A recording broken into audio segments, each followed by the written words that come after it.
Why in the hell should I buy it if I can just read it for free? Tell me that. Well, hello, my brothers and sisters of the Nerd Nation. I, as always, am Jim, here to bring you another one of our sort of weekly Nerd Nation public service announcements. And as the title would suggest, this one is really about it's about buying versus reading for free or having for free. Now, I will talk a little bit about some of my personal preferences and then kind of play devil's advocate on both sides, and then just sort of give you my final opinion. And certainly, we always appreciate those that like to weigh in on the comments. Don't let it turn into some kind of flame wars and fighting each other type of fest, because ultimately it really is a difference of opinion in how people go about things. Now, myself, being 35, when I collected comic books, it was 15 to 20 years ago, in that range, when I was in high school, all the way up until when I got out of high school and partway through college, and even up until when I met my wife in my early 20s. So I collected for a number of years. There was no availability of reading anything for free online. There was no online scanlations, nothing like that. And there was really no need for it anyway, because certainly, with manga, it has to be translated and everything else. And so it's kind of a different story entirely. But my experience with buying or collecting things versus getting for free has always been, I have more of an appreciation personally for something that I have bought and have spent my hard-earned money on than something that was given to me for free. When I collected comic books and and bought CDs and things like that, again, there wasn't the whole digital age of being able to download things, and then eventually came the whole being able to kind of pirate things and, being able to download shows and movies, with torrents and everything else. So I really didn't experience that. Now, what I can tell you, though, is that when I looked forward to my issue of this or that came out every week, I had to have my $1.95 or $2.50 or whatever the hell the issue cost, or I wasn't reading it that week, or I wasn't reading it until I got enough money to get it that week. So that was just my personal experience with it. And now, like I said, you have more of an appreciation for things when you work for it, when you buy it. That's just my personal opinion on things, because there's things that I've bought, and just because of my particular situation and not having as many hours in the day as I'd like, there's been times where there's things still sitting around, the movies or what have you, that I bought months or even years ago and just haven't watched yet. So it can definitely work both ways for you. Now, as far as when it goes, when it comes to the whole situation with manga, because that's what I've seen a lot of comments about that recently. First of all, those that go and say, oh, well, this person is rich enough, they don't need any more of my money, that's a bullshit excuse. Stop using it, okay?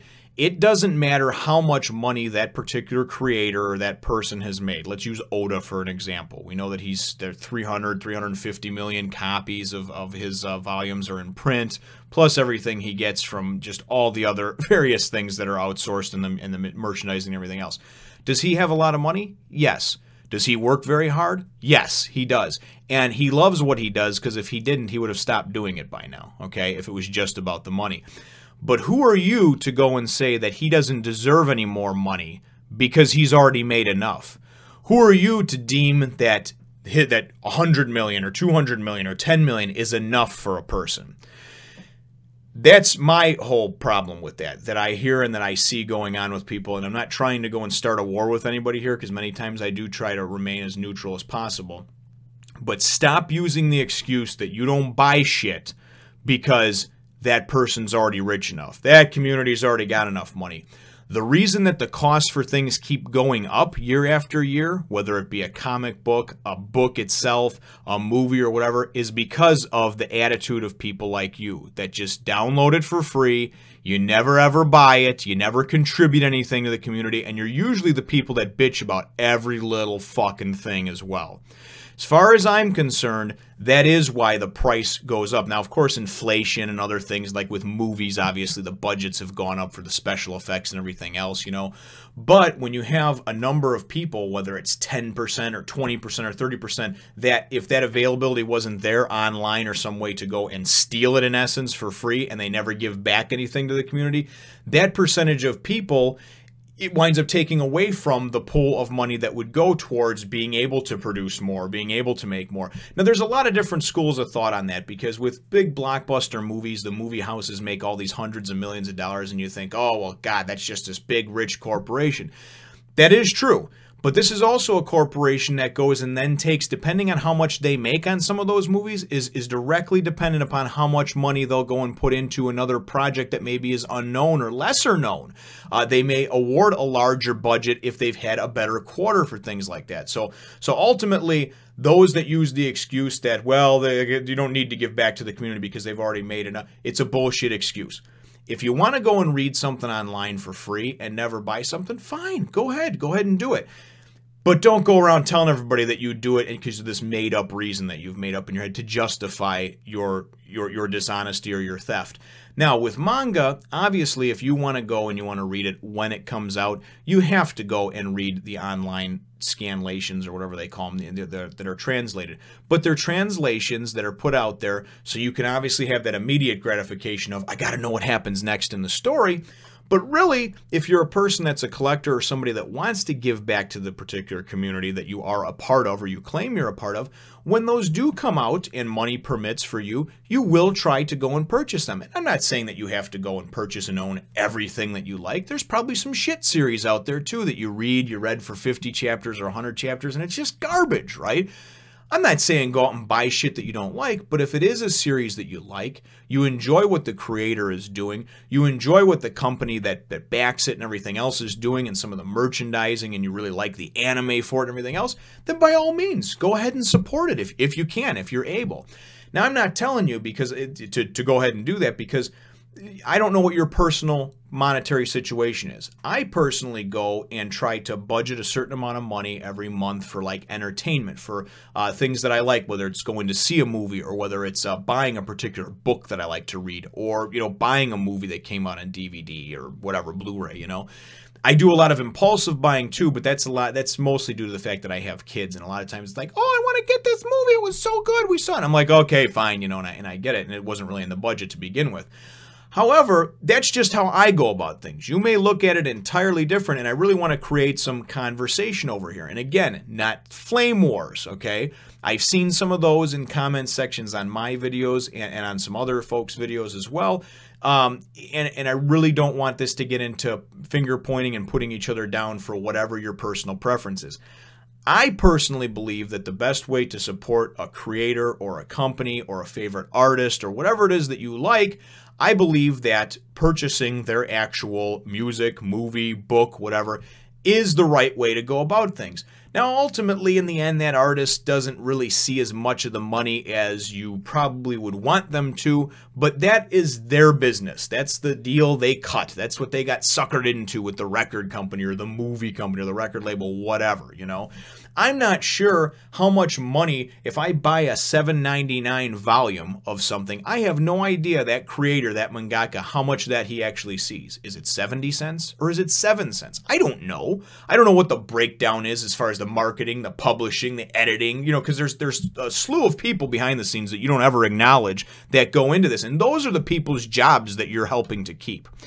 It's not about putting money in the creator's pocket, because at the end of when all is said and done, I think that they see very, very little once everybody's been paid off. And the different things that they do with marketing and the different things that they do with the editing, or the person that comes in and goes in and formats everything and whatnot and puts it into, you know, helps put it into volume format. A lot of that stuff, Oda, for instance, just goes and checks off on and gives the approval. He's got people that do that for him, you know. So there's some things that he probably doesn't even have a hand in, but by you contributing to the community, whether you buy 1 volume or 10 volumes or whatever, a poster, what have you, you're contributing to keeping those people working, keeping those people feeding their families with food on their table and, you know, and warm clothes on their back. Because as the budgets get tighter on things, because of people pirating and taking for free and never giving back in any of these industries, you see less and less companies looking to take a risk on a smaller creator, a less known property.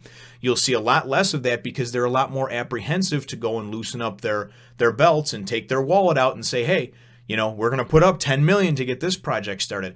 They're going to do less of that because they see that piracy and people taking without giving back is on such a rise. So this is definitely not a rant about piracy or anti-piracy. Whatever you choose to do at the end of the day, that's your choice. And I'm not going to come to your house and tell you that it's wrong or that it's right. I can only tell you what I personally do.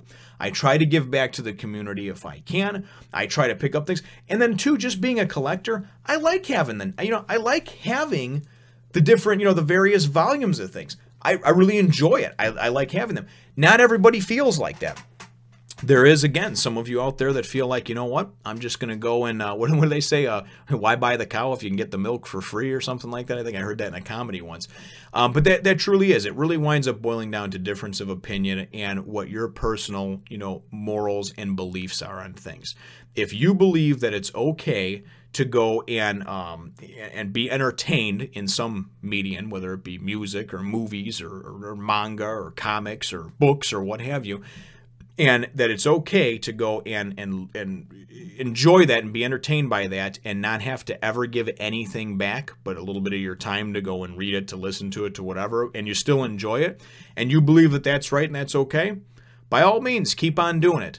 But I will tell you that I think for the most part that it's overblown, and I think that those people are in the majority. I think there's a lot of folks out there that although they don't buy everything that they read, they do wind up supporting. And I see even a lot of the fellow reviewers in the community, a lot of them go and pick up things and support the community, and you can see the different things that they pick up. And it's stuff that they reviewed months ago, because obviously but from the time that it actually comes out to the time it actually, gets over here and translated in a volume is months, sometimes even years, So again, I just want to create some conversation about this, so certainly leave different comments that you have down below.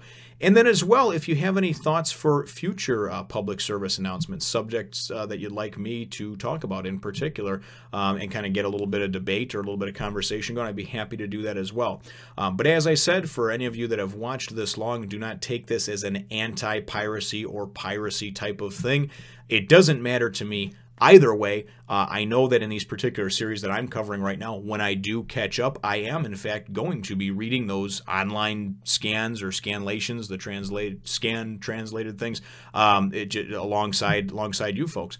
I do know, however, that especially in series that I enjoy, that I will continue to buy volumes as they come up. But again, that's just me. So let's talk about it. Let's see what we can get going, and we'll look forward to catching all of you in the next one. I kind of went about things backwards. Feel free to hit the thumbs up, the like button if you think that I deserve it as well, and subscribe if you haven't done so already. We look forward to catching all of you in the next one, Nation. This is beautiful woman Jessica Nigre. She says to subscribe right now, please. Or else what?